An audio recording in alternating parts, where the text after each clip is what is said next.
introduce the National President of the Public Relations Society of America, our parents, Mr. Pat Jackson. He's been in public relations for over 25 years and is an avid instrumentalist in pushing the education of public relations, which we need right now.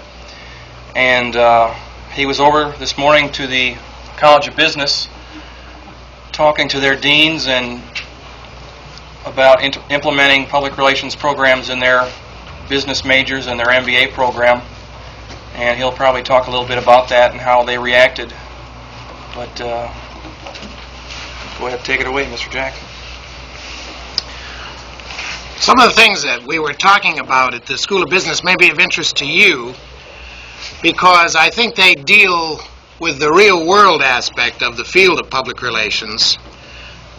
We were trying to get across there the point that if you look at our society in its true governing state as a pluralistic democratic mechanism where the public is allowed to participate in almost all of the decisions.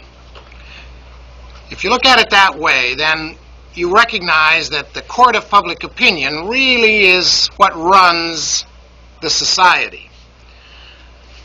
Well, now, if that is so, and I think the evidence is overwhelming for not only what's happening today, but throughout our history, if that is so, then this court of public opinion has the ability to deal with so-called private organizations as well as public organizations, because we don't just make our political decisions this way.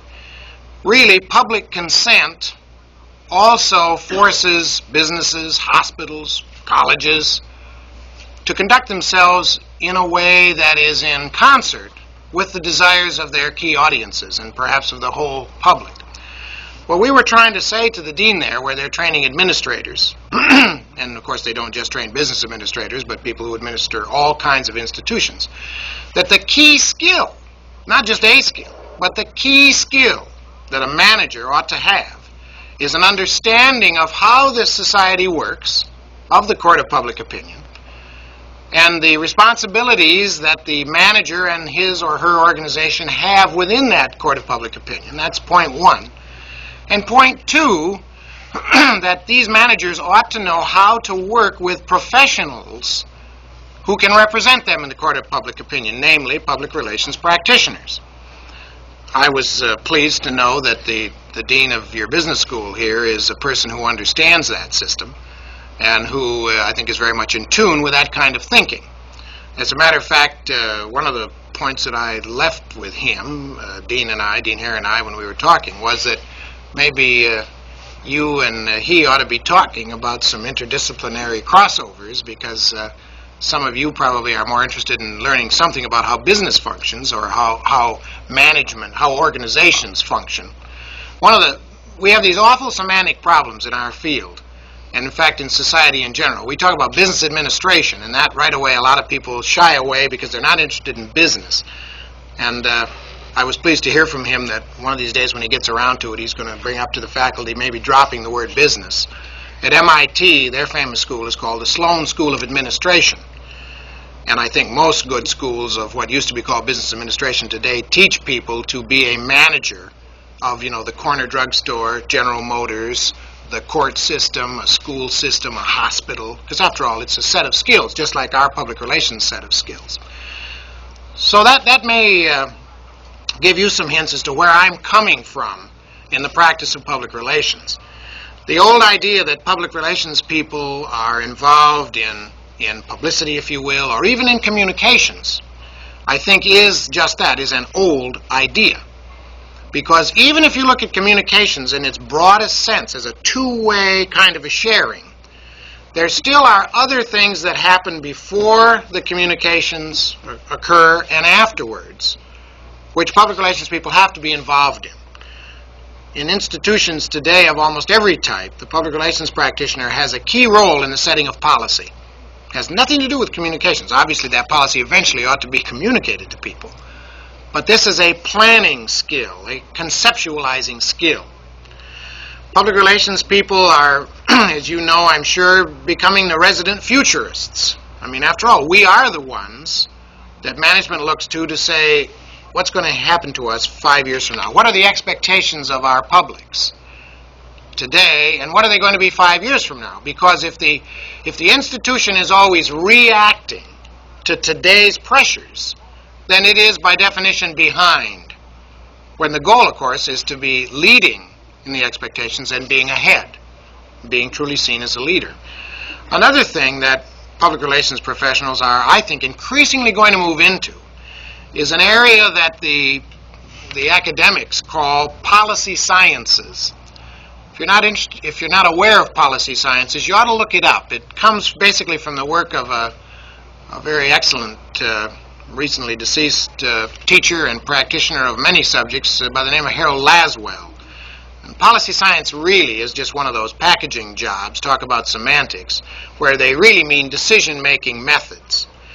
But because so many of our problems in society and in organizations today center on how you make your decisions, it was inevitable that some people would codify this into a discipline, which they've called policy sciences. But if you look at decision-making, what you are looking at, in fact, is the very essence of what we as public relations professionals ought to be dealing with, and that is human nature.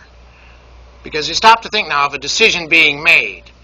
You know, do people all sit around like computers and they say, here's all the data, now I've looked at all of this, and clearly the numbers are in favor of X, and that's the logical way to go. Well, of course people don't do that. If they did that, they'd stop being people. Instead, people react not only with their heads, but they react with their guts and their hearts, and you get a human nature element. And that's the key element in decision-making, because if you look at decisions that are made logically, those are decisions that essentially say, forget your humanity. Go by the numbers. Go by some sort of a logical system. And those are the decisions that most often lead us astray. And so who is elected to be the one that stands up and says, wait a minute, we haven't taken people into account? I think it's a public relations practitioner.